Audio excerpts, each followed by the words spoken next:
Theory का नाम है वर्नर्स थ्योरी। आप हेडिंग देंगे वर्नर्स थ्योरी, वर्नर्स थ्योरी। अब ये वर्नर्स थ्योरी का क्या कहना है? वर्नर्स थ्योरी का कहना समझने के लिए सबसे पहले कल हमने जो कोऑर्डिनेशन कंपाउंड हमने देखा था, वो कोऑर्डिनेशन कंपाउंड एक बार हमें देखना पड़ेगा। हमें पता है वो CO था, CO is then converted into CO tripositive, और CO ट्राई पॉजिटिव में कन्वर्ट होने के बाद it form the 6 coordinate bond, it forms the 6 coordinate bond with the what metal ligands. Ligand ने इसके साथ 6 कोऑर्डिनेट बॉन्ड बनाए, और यहाँ पे इसके ऊपर जो चार्ज था वो +3 चार्ज था, और जितना उसके ऊपर +3 चार्ज था दैट ट्राई पॉजिटिव +1 +1 +1, उतने उसने कौन से बॉन्ड बनाए थे? आयोनिक बॉन्ड बनाए थे। It forms the how many ionic bond? 3 ionic bond. और इसलिए हमने मेटल कितनी टाइप की वैलेंसी हो गई थी? 2 टाइप की वैलेंसी हो गई थी। पहले उसने कौन सा बॉन्ड बनाया? Ionic bond. और उसके बाद उसने कौन सा बॉन्ड बनाया? Coordinate bond. सो इसलिए उसका कहना है metal exhibit the 2 types of valencies, metal exhibit the 2 types of valencies, that is primary valency and secondary valency. तो ये जो वर्नर्स थ्योरी है, इस वर्नर थ्योरी का पहला पोस्टुलेट है, क्या है पहला postulate? Metal exhibit, metal exhibit two, और metal shows 2 types of valencies. Metal shows 2 types of valencies, 2 types of valencies. Primary valency and secondary valency. Primary valency and secondary valency. तो metal ने कितने type की valency यहाँ पे show की? 2 type की valency. पहले उसने इलेक्ट्रॉन देके आयोनिक बॉन्ड बनाए, और जितने टाइप के वो बॉन्ड बनाता है उतनी टाइप की उसकी क्या होती है? वैलेंसी। तो पहले उसने आयोनिक बॉन्ड बनाए, तो और इसलिए पहले जो आयोनिक बॉन्ड बनाए उस वैलेंसी को उसको कहा गया प्राइमरी वैलेंसी। और उसकी प्राइमरी वैलेंसी कितनी रहेंगी? जितनी सेंट्रल मेटल की ऑक्सीडेशन स्टेट रहेंगी, या जितना सेंट्रल मेटल के ऊपर पॉजिटिव चार्ज रहेगा। Number of positive charge, primary valency is equal to the, primary valency is equal to the number of positive charge on central metal. Central metal के ऊपर जितने positive charge रहेंगे उतनी उसकी क्या रहेंगी? Primary valency. ध्यान में रखेंगे, जैसे आप यहाँ पे देख सकते हो, यहाँ पे सेंट्रल मेटल के ऊपर कितने पॉजिटिव चार्ज है? यहाँ पे अगर हम देखेंगे सेंट्रल मेटल के ऊपर कितने पॉजिटिव चार्ज है? 1 2 3 बराबर। तो इसकी प्राइमरी वैलेंसी हो गई 3। So primary valency is equal to the number of positive charge on central metal, as the number of positive charge on central metal is 2, so primary valency is 2. Number of positive charge on central metal is 3, so primary valency is 3. Question आता है, कोई भी compound दिया जाता है और आपको पूछा जाता है कि what is the primary valency here, तो प्राइमरी वैलेंसी कितनी रहेंगी? Primary valency is equal to the number of positive charge, और इस नंबर ऑफ पॉजिटिव चार्ज को ही हम उसकी कौन सी स्टेट कहते हैं? Oxidation state. ठीक है, तो primary valency is equal to the number of positive charge on central metal, that is the कौन सी state? Oxidation state, oxidation state, oxidation state of central metal, oxidation state of central metal. Central metal की जो oxidation state रहेंगी उतनी ही उसकी primary valency रहेंगी। ठीक है, तो primary valency is equal to the oxidation state of central metal, oxidation state of central metal. जितनी सेंट्रल मेटल की ऑक्सीडेशन स्टेट रहेंगी, valency is satisfied by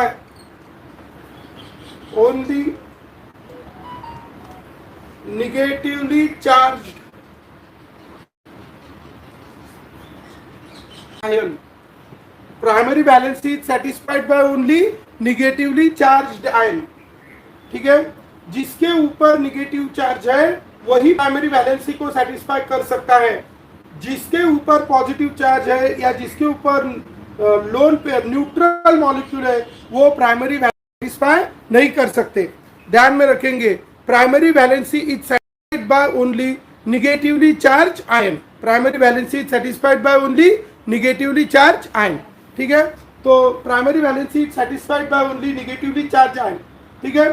second thing, secondary valency. Secondary valency कितनी रहेंगी? जितने उसने कौन से बॉन्ड बनाए हैं? Coordinate bond. आप देख सकते हो, it have form how many coordinate bond? 6. As it have form the 6 coordinate bond, so its secondary valency is 6. अगर उसने 4 कोऑर्डिनेट बॉन्ड बनाए तो उसकी सेकेंडरी वैलेंसी 4. ठीक है, तो जितने वो कोऑर्डिनेट बॉन्ड बनाएगा उतनी उसकी क्या रहती है? Secondary valency. तो secondary valency is equal to the number of coordinate bond form by central metal. Number of coordinate bond by form by central metal. जितने कोऑर्डिनेट बॉन्ड सेंट्रल मेटल बनाएगा उतनी उसकी क्या रहेंगी? Secondary valency. तो keep in your mind, secondary valency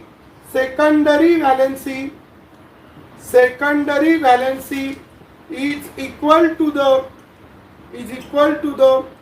number of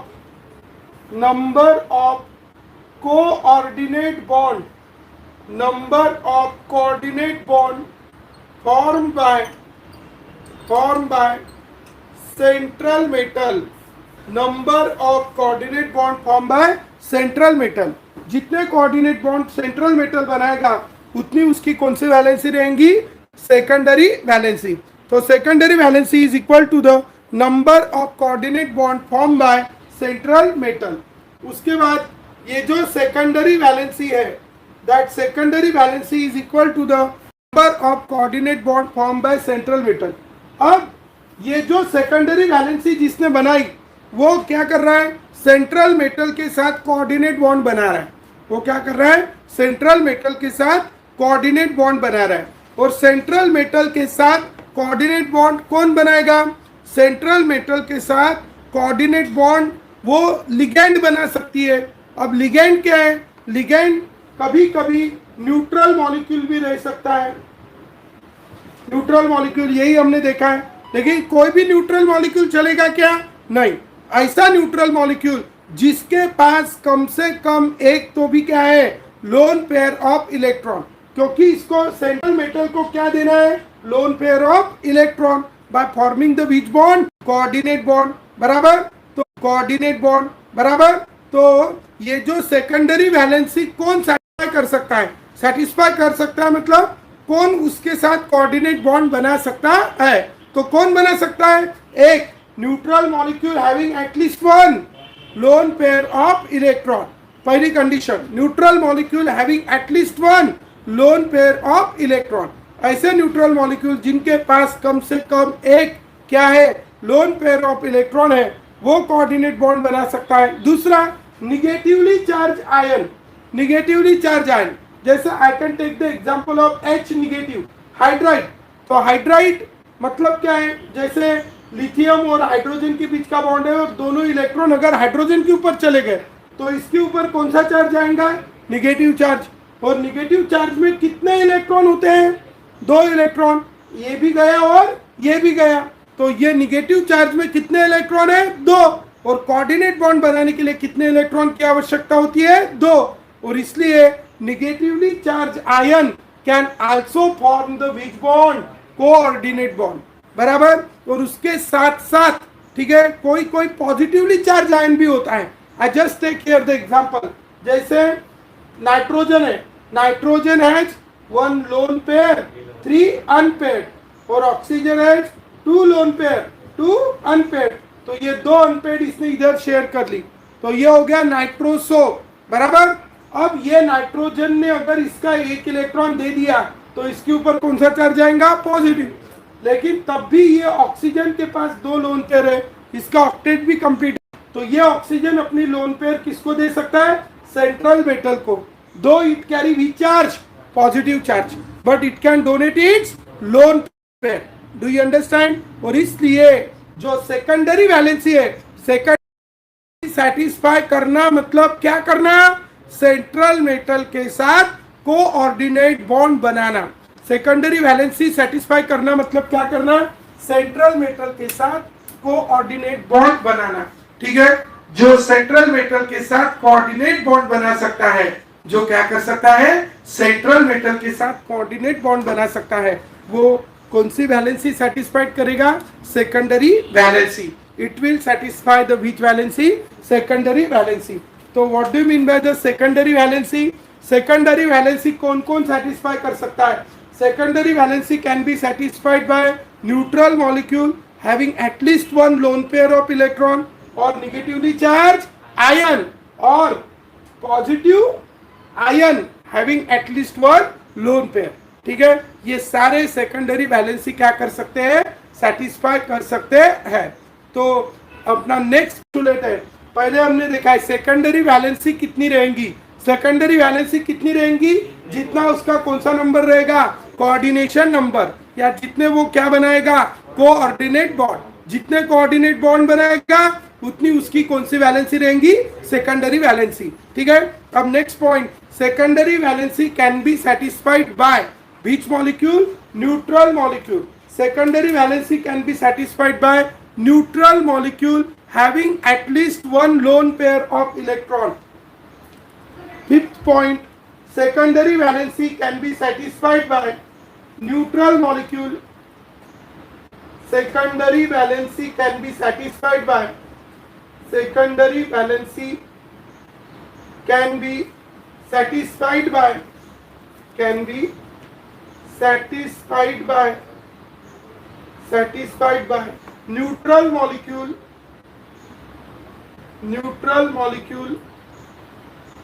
having at least one lone pair, having at least one lone pair। secondary valency can be satisfied by neutral molecule having at least one lone pair, having at least one lone pair। और ठीक है, secondary valency can be satisfied by neutral molecule having at least one lone pair और negatively charged ion, negatively charged ion और positively charged ion,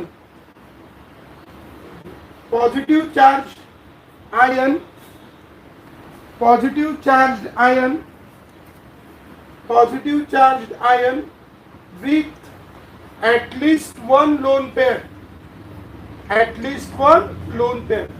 ठीक है, positively charged ion with at least one lone pair of electron. ये सब कौन सी valency satisfy कर सकते हैं? Secondary valency.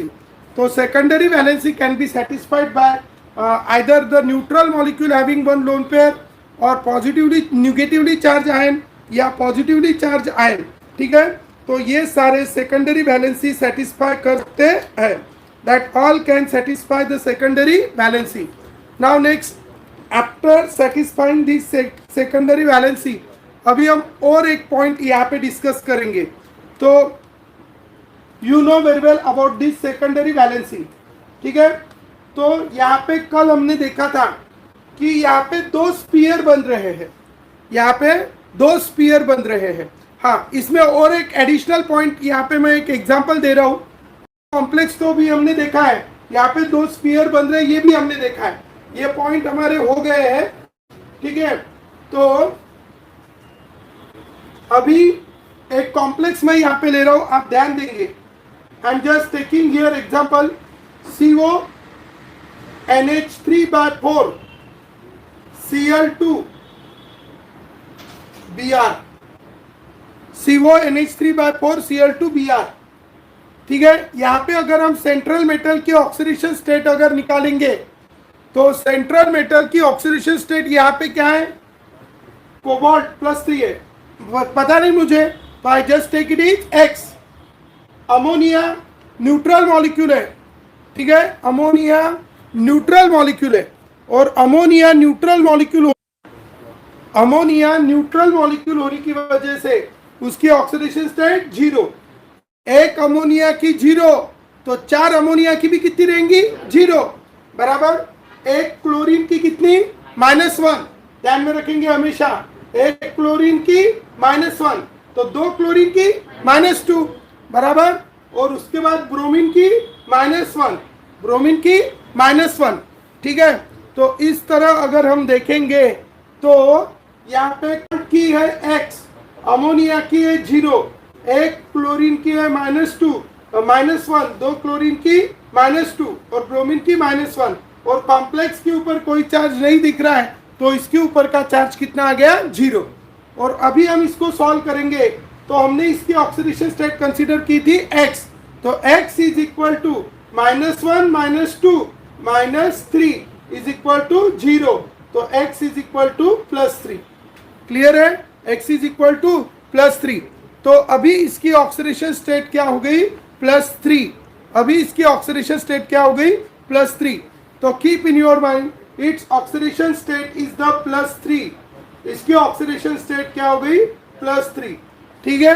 So as its oxidation state is a +3, अब इसकी ऑक्सीडेशन स्टेट हो गई +3, तो इसकी प्राइमरी वैलेंसी कितनी हो गई 3, क्योंकि primary valency is equal to the oxidation state of central metal, oxidation state of central metal, तो प्राइमरी वैलेंसी कितनी हो गई 3। Why the primary valency is 3, do you understand, क्योंकि इसकी ऑक्सीडेशन स्टेट कितनी 3, कौन सा 3 +3, और इसलिए इसकी प्राइमरी वैलेंसी कितनी है 3, बराबर। और सेकेंडरी वैलेंसी कितनी है, सेकेंडरी वैलेंसी अगर हम यहाँ पे देखेंगे तो यहाँ पे ये जो कोबाल्ट है, ये कोबाल्ट के कितने कोऑर्डिनेट बॉन्ड बने 4 कोऑर्डिनेट बॉन्ड किसने बनाए अमोनिया, 4 कोऑर्डिनेट बॉन्ड किसने बनाए अमोनिया, और यहाँ पे 2 Cl निगेटिव साइमल्टेनियसली 2 काम कर रहे हैं, 2 Cl निगेटिव साइमल्टेनियसली यहाँ पे 2 काम कर रहे हैं। एक तो वो कोऑर्डिनेट बॉन्ड भी बना रहे और दूसरा वो आयोनिक बॉन्ड भी बना रहे साइमल्टेनियसली, ठीक है। यहाँ पे इसकी ऑक्सीडेशन स्टेट कितनी है +3, +3 में से ये जो अंदर के जो 2 रहते हैं, अंदर के जो रहते हैं वो कोऑर्डिनेट बॉन्ड बनाते हैं, बाहर के जो रहते हैं वो आयोनिक बॉन्ड बनाते हैं। तो अंदर के ये जो 2 Cl दिख रहे हैं, जब कोई निगेटिव लिगैंड होती है, कौन सी लिगैंड निगेटिव लिगैंड, लिगैंड मतलब वो सेंट्रल मेटल के साथ कौन सा बॉन्ड बनाती है कोऑर्डिनेट बॉन्ड। जैसे इसकी लोन पेयर ने समझो इधर इसके साथ कौन सा बॉन्ड बनाया कोऑर्डिनेट बॉन्ड, तो वो कोऑर्डिनेट बॉन्ड तो बनाती है, लेकिन उसके साथ साथ वो उसके ऊपर आए हुए पॉजिटिव चार्ज को भी न्यूट्रलाइज करती है। कोऑर्डिनेट बॉन्ड तो बनाती है, लेकिन उसके साथ साथ उसके ऊपर आए हुए पॉजिटिव चार्ज को भी न्यूट्रलाइज करती है। तो अगर पॉजिटिव चार्ज को न्यूट्रलाइज कर रहा, मतलब कौन सी वैलेंसी सेटिस्फाई कर रहा, पॉजिटिव चार्ज को न्यूट्रलाइज करना, मतलब कौन सी वैलेंसी है प्राइमरी वैलेंसी को सेटिस्फाई करना, और कोऑर्डिनेट बॉन्ड बनाना मतलब कौन सी वैलेंसी को सेटिस्फाई करना सेकेंडरी, ठीक है। तो एट द टाइम वो प्राइमरी को भी सेटिस्फाई करता है और सेकेंडरी को भी सेटिस्फाई करता है, ठीक है। एट द टाइम वो प्राइमरी को भी सेटिस्फाई करता है और सेकेंडरी को भी सेटिस्फाई करता है। कौन सी लिगैंड निगेटिवली चार्ज लिगैंड, कौन सी लिगैंड निगेटिवली चार्ज लिगैंड।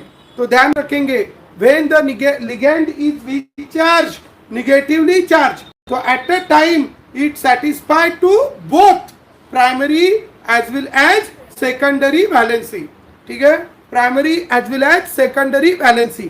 जब ligand कैसी होती है न्यूट्रल होती है तो वो सिर्फ कौन सी वैलेंसी सेटिस्फाइड करता सेकेंडरी, लेकिन जब ligand कैसी होती है negatively charge, when ligand is weak charge negative charge, then it satisfied to both primary as well as secondary valency, primary as well as secondary valency। वो जाता कोऑर्डिनेट बॉन्ड बनाने के लिए, लेकिन वो तो चार्ज है ना, तो न्यूट्रल में सॉरी मेटल के ऊपर का जो पॉजिटिव चार्ज है वो निगेटिव को देख के खुद होके क्या हो जाता न्यूट्रलाइज, और इसलिए साइमल्टेनियसली कितने काम हो जाते हैं? दो।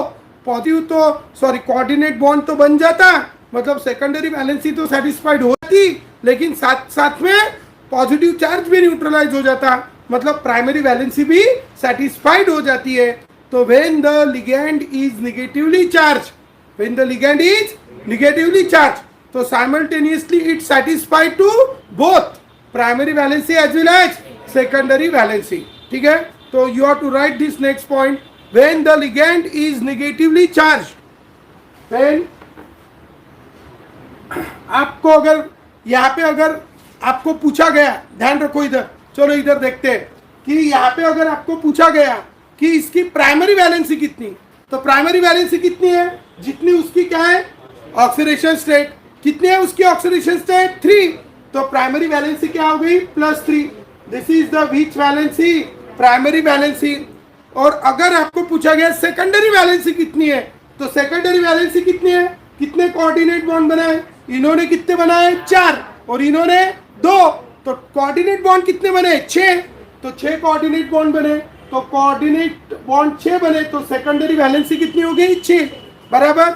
अब सेकेंडरी वैलेंसी 6 जो है, तो 4 इसने सेटिस्फाई की और 2 इसने, तो 6 कोऑर्डिनेट बॉन्ड इन्होंने बनाए, तो 4 इसने और 2 इसने, ऐसे टोटल सेकेंडरी वैलेंसी 6 इन्होंने सेटिस्फाई की। लेकिन जो प्राइमरी वैलेंसी है वो कितनी है? 3। तो एक Br ने और 2 Cl ने, एक Br ने और 2 Cl ने बराबर। मतलब ये Cl ने क्या क्या किया? सेकेंडरी वैलेंसी भी सेटिस्फाई की और प्राइमरी वैलेंसी भी सेटिस्फाई की। Do you understand? So when the ligand is negatively charged, when the ligand is negatively charged, then simultaneously, when the ligand is negatively charged, then simultaneously it satisfy both the valencies. When ligand is negatively charged, then simultaneously it satisfy both the valencies. Simultaneously it satisfy both the valencies, primary valency as well as secondary valency. वो दोनों valency simultaneously satisfy करता है, primary valency भी satisfy करता है और secondary valency भी satisfy करता है। कितने स्फीयर होते हैं? 2 sphere. One is the inner sphere और the field of primary valence. कल हमने देखा है जो अंदर है उसको हमने इनर स्फीयर कहा है, जो बाहर है उसको हमने कौन सा स्फीयर कहा है? Outer sphere. तो there are the how many sphere? 2 sphere. ये 6 हो गया। कौन सा पॉइंट हो गया अभी? 6 हो गया। 7वां, there are 2 sphere, there are 2 sphere, there are 2 sphere. कितने स्फीयर है? 2। ठीक है, there are the 2 sphere. First is the inner sphere. Inner sphere is also called field of, कौन से बॉन्ड बनाए इनर स्फीयर ने? हाँ, सेकेंडरी तो है, लेकिन ये कौन से बॉन्ड है? Coordinate. So it is called the coordination sphere. Inner sphere is पहले एक नाम दिया था, field of which valence? Secondary valence. Field of secondary valence, क्योंकि ये कौन सी वैलेंसी है? Secondary valency. तीसरा नाम, this is the inner sphere और it is also called field of secondary valence और it is also called coordination sphere. Coordination sphere. तो इनर स्फीयर और फील्ड ऑफ सेकेंडरी वैलेंस और it is also called coordination sphere. Coordination sphere. तो 3 नाम। चौथा एक और नाम है इसको, जैसे आपको अगर ये कंपाउंड टूटा, इंपॉर्टेंट बात है, ध्यान में रखेंगे, अगर इसको हमने कोई सॉल्वेंट में वगैरह डाला तो यहाँ पे सिर्फ आयोनिक बॉन्ड टूटते हैं, सिर्फ यहाँ पे आयोनिक बॉन्ड टूटते हैं, अंदर के कोऑर्डिनेट बॉन्ड टूटते नहीं है। मतलब आयोनाइजेशन अगर होगा तो सिर्फ कौन से स्पीयर का होगा, आउटर स्पीयर, इनर स्पीयर का आयोनाइजेशन नहीं होगा। मतलब इस स्पीयर के अंदर जो भी लिगेंड या जो भी मॉलिक्यूल इनसे जुड़े हैं उनका आयोनाइजेशन नहीं होगा। और अगर उनका आयोनाइजेशन नहीं होगा सो इसलिए हम इसको कहते हैं जो आयोनाइज होता है उसको आयोनाइजेबल स्पीयर कहते हैं, लेकिन ये आयोनाइज नहीं होता और इसलिए इसको क्या कहेंगे, नॉन आयोनाइजेबल। ठीक है, जो आयोनाइज होता है उसको आयोनाइजेबल, लेकिन जो आयोनाइज नहीं होता उसको क्या कहते हैं, नॉन आयोनाइजेबल स्पीयर। ठीक है, so it is called non ionizable sphere. ठीक है, तो it is called inner sphere और फील्ड ऑफ सेकेंडरी वैलेंस, और it is also called coordination sphere, or it is also called non-ionizable sphere. Ionizable sphere.